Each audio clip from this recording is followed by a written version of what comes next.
BCM అందరం అన్ని సంఘాలు పార్టీలకు అతీతంగా అందరం కలిసికట్టుగా కూర్చొని ఒక నిర్ణయం తీసుకొని ఒకే అభ్యర్థిని పెట్టుకొని ఒక్క ఓటు మిస్ లేకుండా మన బీసీల ఓట్లు మన బీసీ అభ్యర్థి కేసి గెలిపించి మన శాసనసభకు పంపాలని చెప్పేసి ఒక నిర్ణయాన్ని కూడా ఈ వేదిక నుంచి నిర్ణయం తీసుకోవాలని చెప్పేసి కూడా నేను సూర్యరావు గారికి విజ్ఞప్తి చేస్తా ఉన్నా. మహేష్ వర్మ గారు మాట్లాడాల్సిందిగా కోరుతా ఉన్నా.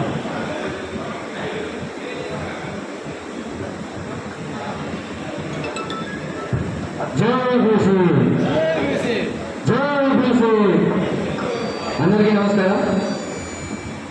ముందుగా ఈ పీసీ అలై పలై కార్యక్రమాన్ని ఏర్పాటు చేయాలనే ఉద్దేశంతో ఆ ఆలోచన తీసుకున్నటువంటి నరేట్ల సింగన్న గారికి ముఖ్యంగా ధన్యవాదాలు.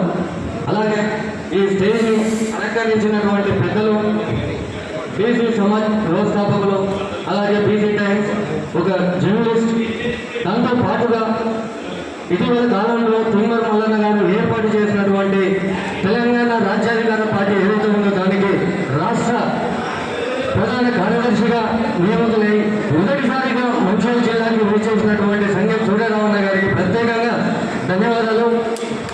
అలాగే స్టేజ్ అలంకరించిన పెద్దలందరికీ కూడా నా నమస్కారాలు తెలియజేస్తూ ఒక విషయాన్ని తెలియజేయాలనుకుంటున్నాను.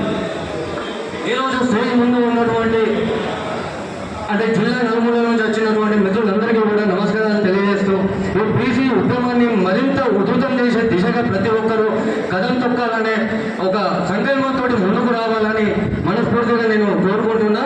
అలాగే ఇంతకుముందు మన అన్న చెప్పినట్టుగానే మన మనవడన్న చెప్పింది ఇంతకుముందు, అంటే పగటి పూట ఒక గూటి కింద ఏరి ఉద్యమాన్ని ఉధృతం చేస్తామని చెప్పేసి ఛాయ్ దుకాణాలు పంచాయతీలు పెట్టుకొని ఏదో చేద్దామనుకుంటారు.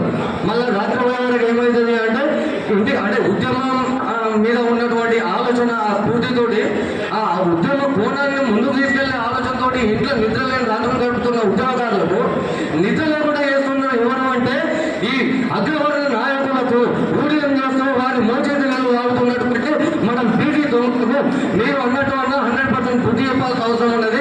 వాళ్ళను మాత్రం ఖచ్చితంగా ఈ